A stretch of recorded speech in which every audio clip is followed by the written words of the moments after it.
Things go up, woo, things go down, and the world goes around and around and around and around. It's the Duckies song.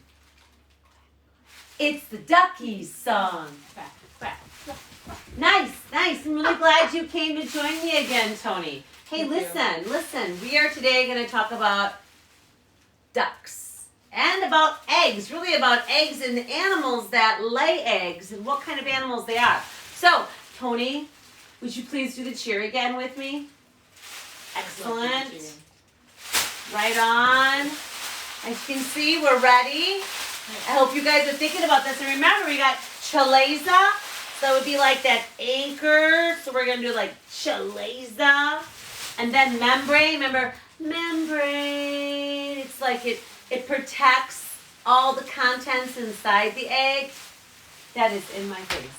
And then the germinal disc is that small area that gets fertilized. And that means that that's where the embryo begins growing. This is not helpful, Tony. And then there's the albumin. Yeah, now you know because it's got 40 different proteins in there. Okay, are you ready? Yeah. Okay, you know what to do. And you guys know what to do. Let's go. Here we go. Eggs here, eggs there, eggs everywhere. Chaleza, holding the yolk in place. Membrane, that's nice, Tony. Protecting the egg against bacteria. I bet that's what bacteria would sound like. I think so. Yeah, I know. Germinal disc, helping the embryo develop in the yolk. That sounds like a new routine. Here we go. Albumin, containing 40 different proteins. That was not even very big. Here we go. Eggs here, eggs there, eggs everywhere. Thank you. You must go. Really glad you could make it for today. Bye, Miss Tony.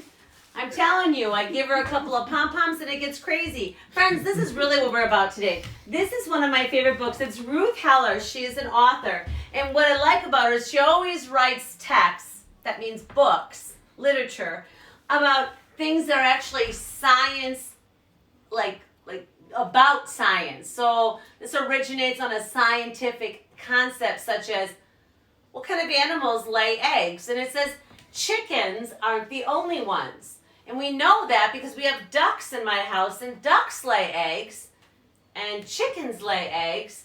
But what other animals lay eggs?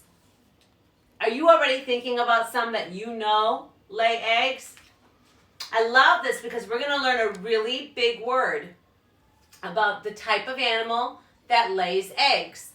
And I wonder if you know it already. Well, we'll find out. Chickens aren't the only ones. Chickens lay eggs you buy. The eggs you boil or fry or dye or leave alone so you can see what grew inside naturally. Chickens aren't the only ones. Every bird, wild or tame, does the same. The ostrich lays the largest egg, and the hummingbird the smallest. Chickens aren't the only ones. Most snakes lay eggs, and lizards too, and crocodiles and turtles do. And dinosaurs who are extinct, but they are reptiles too. Frogs and toads and salamanders lay eggs, and when they hatch, their tadpoles grow legs and climb a lily pad just like their mom and dad. They don't have claws or scaly skins. They are called amphibians. Fish eggs float up to the surface or sink to the bottom of the ocean floor. The seahorse mother, she lays her eggs into the pouch of the father. He keeps them there until they hatch, and then he's through. I think that's very nice of him, don't you? These fathers, too, are helping by guarding eggs protected, that foamy mass that's floating by. And they won't leave until they're sure all the eggs have hatched. That's their eggs up there, that foamy mass. What is that, Mrs. Seitz? Is that a fish? These are types of fish, and fish lay eggs. Good, thank And you. that's the foamy mass, and the dad watches it. These don't look like eggs to me, but they're laid in the sea. This one is by a shark, and this one is laid by a ray. It's a mermaid's purse, they say. Those are eggs.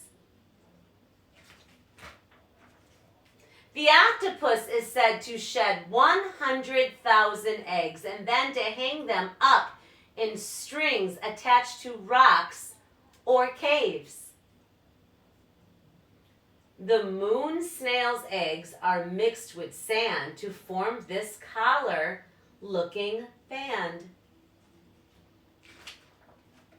Spiders wrap their eggs in sacks, and snails, you know, are very slow, but they lay eggs that hatch and grow. And so do insects, who have 6 legs and lay many different kinds of eggs. This one egg will hatch into a hungry caterpillar who will grow and grow and grow and grow and then climb up a stem and change into this, a chrysalis, and then change again one summer morning. That's how a butterfly is born. Animals with fur or hair who nurse their young and don't lay eggs, they are called mammals or mammula. But the spiny anteater and the duckbill platypus, which are mammals, these are 2 exceptions. They both live in Australia, one of our 7 continents, and they lay eggs, but they're mammals. That's 2 exceptions. It's very strange. Chickens aren't the only ones. There's no more to discuss. Everyone who lays an egg is oviparous. They're oviparous. Can you guys do that with me? Oviparous. Yeah, it's a pretty long word. Oviparous means you lay eggs. We're not oviparous, are we? No. If you're going to have a baby, babies aren't eggs. They come out alive. That would be a mammal. Mammals have their babies alive. Animals who don't lay eggs have babies born alive and well, but that's another story to tell. If you are a chicken or of a type of an animal that lays an egg, and we know it's not just birds. If you are an animal that does not lay an egg, like a mammal, you're called viviparous. So it's oviparous, like oviparous, if you lay an egg, and viviparous, like Mrs. Seitz and other mammals, we don't lay eggs, we have live babies. Do you know animals that are oviparous? Do you know animals that are viviparous? It's a great science word. You guys have a great day. Thanks for joining me. See you later.